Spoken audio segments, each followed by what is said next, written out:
Alright, guys. So, next Patreon request, and this one comes from Cyborg19.99, who asked me to do a three-way crossover, which, funny enough, was actually a crossover that I had put on a poll, and it didn't win for a three-way crossover. And as you can see from the title, yes, this is a three-way crossover between Spawn, Owl House, and Nightmare on Elm Street.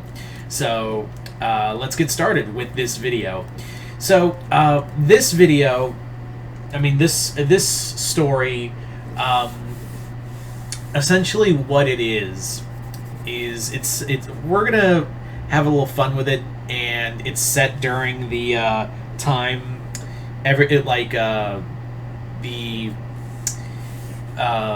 the end of season 2, and it's the end of season 2. We're in that nebulous a few months period between seasons 2 and 3, and what's going on is that every night for the past 3 nights, everyone, Luz, Amity, everyone who has been connected to magic has been having horrific dreams.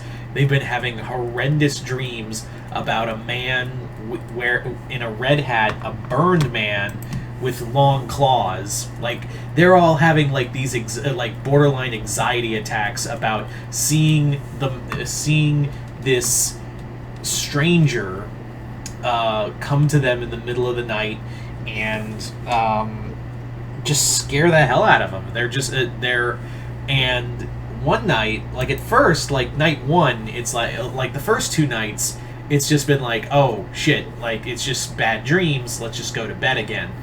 Then night 3, Gus wakes up after like having a horrific nightmare about the burned man, and he's got these claw marks on his arm where he got slashed. Like, he was holding his arm up to protect himself, and he had claw marks on it. And that's when they're like, oh shit, we're dealing with something else, and that something else is a dream demon. Yeah, they're aware that, like, yeah, dream demons can be a thing, but they always thought that was in, like, the Boiling Isles. And Luz is like, wait, you guys had dream demons in the Boiling Isles? Well, there's an existential crisis I didn't know I avoided. Okay, cool. But why is there a dream demon here? And they're like, we don't know why there is a dream demon here. What we do know, though, is that this is this is not good. Like, that's what they already like point out that, yeah, this is on the list of things that are not okay. That's not okay. They are like legit like yeah, this is on the list of things that are not going to work out well. This is one that's not going to work out well. So essentially what goes on is that they have to get ready for, and Luz is like, how did you guys battle dream demons when you had them? And Amity explains that, like, whenever there was a dream demon that invaded our dreams, what happened was that what we did in response was basically use magic spells to fortify our minds, or use charms or something when we slept to drive them off.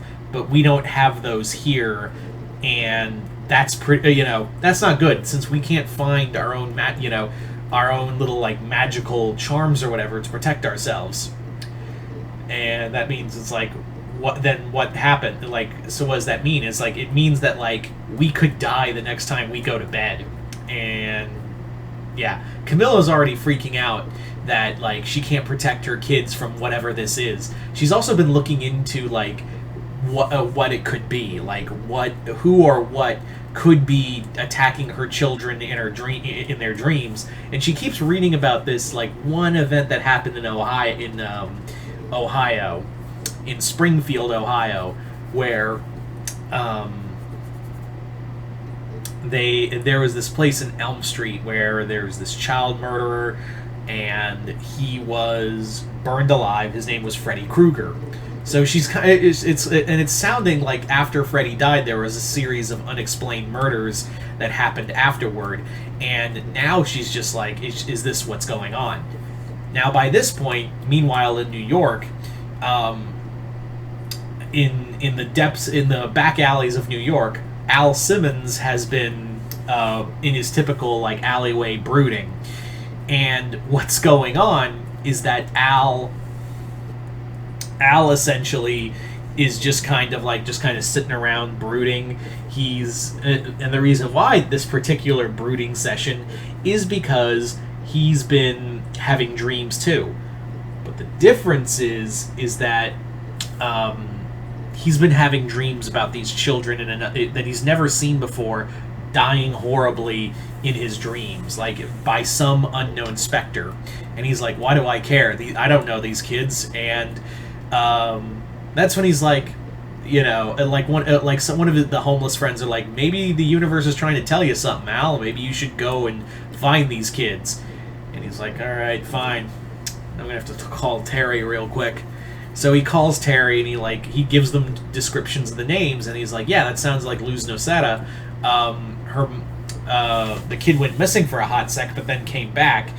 Now, her whole family, her mother has been taking on more hours at the hospital, and she's apparently had more kids. It's weird. It's like she just adopted a bunch of kids. And he's like, all right, that's all I needed to hear. So Al goes to Gravesfield to meet with them. And by this point, the kids are trying their best to stay awake, but they keep having these micro naps, and it's getting worse and worse. And yeah, it is Freddy that is reaching out to them. And you may be thinking, well, why is Freddy coming after them to begin with? Why is Freddy hunting them? Why is he coming after them? Because Freddy is attracted to the magic that they're connected to. If he believes if he kills them, he can not only absorb their souls, but also absorb the magic that is within their very souls and help him reform faster. And maybe even get more powerful in the process. So that's kind of his train of thinking, is that if he kills these kids, he'll not only absorb more souls, but also gain more of a power boost in the dream world. By this point, Luz has had enough, and she's like, well, if I'm going to have to fight, the only way we can fight him is in the dream world. So I'm going to have to go to sleep, and maybe I can either fight him on my terms, or I can reach out and bring him here. So while this is going on, Spawn has been eavesdropping on them, and he's like, I heard about that Kruger guy. Even in hell, even my stints in hell, I heard about what a freak he was. And that's when he gets the idea of well, maybe, kid, I can help even the odds.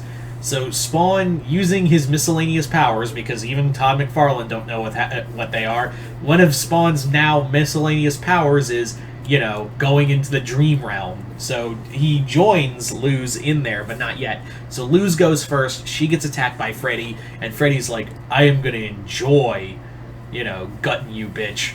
And she fights him on her terms, more or less learning how to use glyphs, and she's like, this is my mind, and maybe your dream, but this is my mind, and I can control it however I want. However, even though she does put up a fight in the dream realm where she can use her glyphs again, this time, however, Freddy's pretty powerful in his own right. It's about that time where Freddy is like, I'm going to kill you and then take that magic, and then I'm going to kill your purple-haired skank's power next. She's going to be my next target. And by that point, that's when a dark shadow slithers over everything, and Freddy's like, what the fuck is going on? And by this point, that's when Al shows up in the dream world, and he's like, oh, you must be Freddy Krueger. Name's Al. Haven't met yet.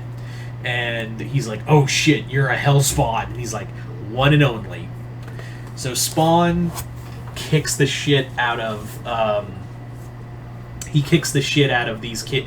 of this child killer Freddy, and proceeds to drag him out of the dream world. But when he wakes up, he's like, he pulls him into the real world in Gravesfield, but he's got him in his hands, and he's like, you are not gonna hurt these kids, and we're gonna have some fun back in New York. And Spawn teleports back to New York with Freddy to torture him to death.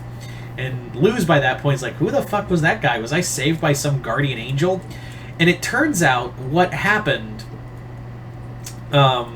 happened was that the visions that Spawn had been seeing were sent by, were being sent by,